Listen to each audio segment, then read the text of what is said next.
माझी सगळी पार्सल जवळ-जवळ पोस्टाने जातात, कारण की खेडेगावात वगैरे सगळीकडे स्पीड पोस्ट केलं ना, मग ते जातं. पण भरूचमध्ये 3-3 पोस्ट ऑफिस आहेत आणि तिन्ही फिरता-फिरता मला कंटाळा आला होता.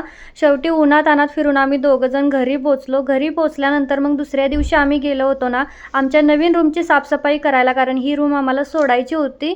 त्याची काही बरीच कारणं होती, त्यामुळे आम्हाला ती रूम सोडावी लागली. तर फायनली ही रूम सोडायची होती. पण जरी रूम आपण सोडणार असलो ना, तरीसुद्धा ते घर जसंच्या तसं क्लीन करून द्यायला पाहिजे. सगळं सामान वगैरे पुढंच गेलं होतं. काही थोडंसं सामान पाठीमागं राहिलं होतं. त्याच्यानंतर मी सगळी रूम झाडून पुसून सगळी देऊन दिली. आणि प्रॉब्लेम हाच होता की किचन ह्या रूमचं ना खूपच जास्त छोटंसं होतं. पण ठीक आहे चला. तर सगळी रूम वगैरे साफ केली आणि मग स्वराच्या घरी गेलो. इथे ऊसाचा रसवाला आला होता. एकाचे लाड केले ना, एकाला राग येतो. ह्या दोघांचं अजिबात पटत नाही. त्यानंतर सगळं सामान घेऊन आम्ही नवीन रूममध्ये शिफ्ट झालो. असा होता आजचा दिवस. चलो बाय.